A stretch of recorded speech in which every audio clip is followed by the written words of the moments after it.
Hi friends, इस video में हम डिस्कस करेंगे एक बहुत इंपॉर्टेंट इशू जो कि जीएसटीआर 3B को फाइल करते वक्त आता है।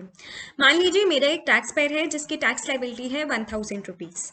अब उसके पास क्रेडिट पड़ा है 800 रुपीज़ का, तो उसका जो नेट टैक्स पेबल निकलता है वो निकलता है 1000 माइनस 800, दैट इज 200 रुपीज़।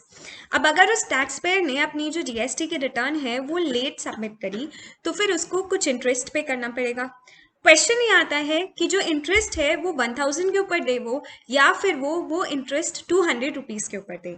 तो इस बात को मैंने इस वीडियो में डिस्कस करा है। इस बात से रिलेटेड गवर्नमेंट जो है उन्होंने फाइनेंस एक्ट के अंदर अमेंडमेंट भी करी, उन्होंने प्रेस रिलीज भी दी और उन्होंने एक हाई कोर्ट की जजमेंट जो है वो भी आई हुई है। आप इस वीडियो को एंड तक देखिए ताकि ये बातें आपको क्लियर हो सके, और अगर वीडियो अच्छी लगे तो आप इसे लाइक करें, शेयर करें और मेरे चैनल को सब्सक्राइब करें। अगर आपकी कोई क्वेरी हो तो मेरे कॉन्टेक्ट सेक्शन में मेरी ईमेल आईडी दे रखी है, आप उस पर कॉन्टैक्ट कर सकते हैं। लेट्स स्टार्ट द क्वेश्चन को देखते हैं। मान लीजिए यहाँ पर मेरा एक असेसी है और उन असेसी की जो टैक्स लाइबिलिटी निकलती है वो आती है उनकी टैक्स लाइबिलिटी 1000 रुपीज़। अब इसमें से जो वो आईटीसी है उनका आईटीसी मान लीजिए वो हो जाता है 800 रुपीज़। तो यहाँ पर अब बचा उनका 200 रुपीज़। अब ये जो 200 रुपीज़ है ये इन्हें कैश जो है उसके अंदर जमा करना है। अब मेरा कोई एसएससी है जिसने ड्यू डेट पे रिटर्न जो है वो सबमिट नहीं करी है, तो क्वेश्चन ये आता है कि जो उसे टैक्स है, जो उसे इंटरेस्ट है, वो उसे किसके ऊपर जमा करना है। क्या उसे 1000 रुपये पे जमा करना है या फिर वो उसे 200 रुपये पे जमा करना है। अगर उसे 1000 रुपये पे जमा करना है तो फिर हम उससे कहते हैं कि उसे ग्रॉस टैक्स लाइबिलिटी जो है उसके ऊपर जमा करना है। अगर उसे 200 रुपये पे जमा करना है तो हम उसे कहते हैं कि उसे जो अपनी नेट टैक्स लाइबिलिटी जो है उसके ऊपर जमा करना है। तो यहाँ पर क्लैरिफाई इस जो कन्फ्यूजन थी इसे क्लैरिफाई करने के लिए गवर्नमेंट जो थी उन्होंने एक अमेंडमेंट करी थ्रू फाइनेंस एक्ट 2019 नंबर 2। हम देखते हैं गवर्नमेंट क्या अमेंडमेंट लाई। गवर्नमेंट जो है वो अमेंडमेंट लाई है सेक्शन 50 के अंदर। उन्होंने ये बोला कि जो सेक्शन 50 है सीजीएसटी एक्ट का, सेक्शन 50 सबसेक्शन 1 के बाद एक प्रोवाइजो जो है उसे इंसर्ट कर दिया जाए। पहले हम देखते हैं कि सेक्शन 50 सबसेक्शन 1 जो है सीजीएसटी एक्ट का वो क्या कहता है। यहाँ पे मैंने सीजीएसटी एक्ट खोला हुआ है। ये सेक्शन 50 सबसेक्शन 1 है। ये बात कर रहा है आपकी interest for delay payment of tax. ये कहता है कि कोई भी पर्सन जिसकी लाइबिलिटी थी कि उसे टैक्स जो है वो सबमिट करना था, पर ही फेल्स टू पे द टैक्स, कब तक, with in the time prescribed, मतलब कि वो ड्यू डेट तक अगर अपना टैक्स जमा नहीं करवा पाया तो उसे क्या करना होगा, उसे इंटरेस्ट पे करना होगा और वो इंटरेस्ट का रेट 18% से ज़्यादा एक्सीड नहीं करना चाहिए। तो यहाँ पर ये बात समझ में आती है कि 18% तक का इंटरेस्ट आपको जमा करना है, पर क्वेश्चन अभी भी यही रहेगा कि ग्रॉस पे जमा करूं या फिर नेट पे जमा करूं। तो यहाँ पर इस प्रोवाइजो में एक बात कही गई कि जो इंटरेस्ट है on tax payable for the supplies जो कि आपने करे हैं एक टैक्स पीरियड में, पर आपने उन सप्लाईज को डिक्लेयर करा कब, ड्यू डेट के बाद। आपने टैक्स जो है जमा करा कब, रिटर्न सबमिट करी कब, ड्यू डेट के बाद। तो जो इंटरेस्ट है उसे लेवी करा जाए on that portion of the, देखिए यहाँ पे लिखा है on that portion of the tax जो कि आप पे करते हो डेबिट करके इलेक्ट्रॉनिक कैश लेजर। तो यहाँ पर आप ये देखेंगे कि जो बात हो रही है इलेक्ट्रॉनिक कैश लेजर से जो डेबिट होता है अमाउंट, वो अमाउंट होता है आपका 200 रुपीज का।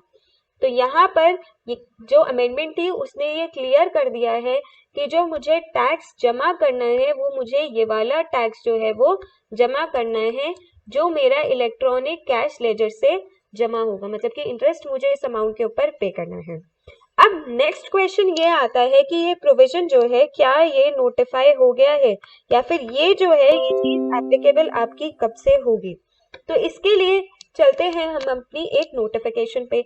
ये नोटिफिकेशन नंबर आई 1/2020। इस नोटिफिकेशन जो कि 1 जनवरी 2020 को आई, इसने ये कहा कि जो पावर्स दी गई हैं under section 1 sub section 2 of the finance act 2019, वो ही फाइनेंस एक्ट जिसके अंदर मेरा प्रोवाइजो इंसर्ट करा गया, उसमें उन्होंने ये बोला कि उन्होंने अपॉइंट कर दी 1 जनवरी 2020 एज द डेट। कौन सी डेट, जिसको जो प्रोविजंस हैं सेक्शन 92 से लेके 112 तक, एक्सेप्ट 92, एक्सेप्ट सेक्शन 100, ये सारे प्रोविजंस जो हैं ये फोर्स में आ जाएंगे।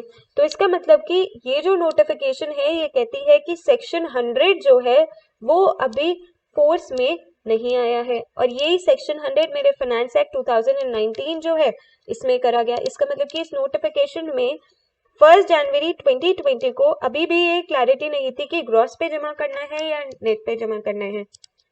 इसी बीच में आई आपकी एक हाई कोर्ट की जजमेंट। ये हाई कोर्ट की जो जजमेंट है ये आपकी आई थी 6 जनवरी 2020 को। जैसे ही नोटिफिकेशन आई थी उसके बाद एक हाई कोर्ट की जजमेंट आई, और ये हाई कोर्ट की जजमेंट आई आपके मद्रास हाई कोर्ट की। इस हाई कोर्ट की जजमेंट जो थी इसके अंदर जो बेंच थी उन्होंने हेल्ड करा इंटरेस्ट के बारे में। उन्होंने ये कहा कि ये जो रिसेंटली इंसर्टेड प्रोवाइजो है सेक्शन 15 सबसेक्शन 1, ये आपका प्रोवाइजो दे रखा है। उन्होंने ये बोला कि ये जो अबव प्रोवाइजो है जो कि ये कहता है कि इंटरेस्ट पे करना है on the net cash liability जो आपकी बनती है, ये प्रोवाइजो जो है ये क्लैरिफिकेटरी है और इससे आपको रेट्रोस्पेक्टिवली कंसिडर करना चाहिए।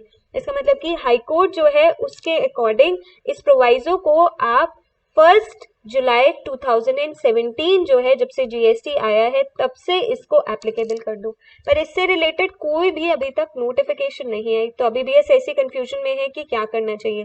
पर फ्रेंड्स इसके बाद गवर्नमेंट जो है वो एक प्रेस रिलीज लेके आई है। उस प्रेस रिलीज में भी एक बहुत इंपॉर्टेंट बात करी गई है। ये प्रेस रिलीज आपकी आई थी 14 मार्च 2020 को। 39th जीएसटी काउंसिल मीटिंग जब हुई थी उसके अंदर जो जीएसटी काउंसिल है उन्होंने क्लियरली ये हेल्प कर दिया है कि जो इंटरेस्ट है जो कि हम मांग रहे हैं डिले इन पेमेंट का, वो आपको चार्ज करना है या वो आपको पे करना है नेट कैश टैक्स लाइबिलिटी पे। मतलब हमारे केस में 200 रुपए के ऊपर एक तो इंटरेस्ट जो है वो जमा करा जाएगा, और दूसरी बात कि ये जो बात है ये इफेक्टिव होगी 1 जुलाई 2017 से। तो इसका मतलब कि अगर मेरा कोई एसएससी है जो कि 5 मई 2020 को अपना इंटरेस्ट जमा करने की सोच रहा है तो उसको क्या करना है, वो नेट पे करे या फिर ग्रॉस पे करे। फ्रेंड्स ये प्रेस रिलीज और हाई कोर्ट की जजमेंट जो है ये काफी सपोर्टिव है कि आप अपना टैक्स जो है आप उसे, क्योंकि रेट्रोस्पेक्टिव अमेंडमेंट आने वाली है तो इसलिए हम कह सकते हैं कि आप अपना टैक्स जो है उसे नेट जो टैक्स लाइबिलिटी बनती है उसके ऊपर ही जमा करें। तो फ्रेंड्स हो सकता है कि आपको ये वीडियो अच्छी लगी हो। अगर अच्छी लगी हो तो आप मेरे चैनल को सब्सक्राइब करें, लाइक करें और मेरे वीडियो को शेयर करें। Thank you.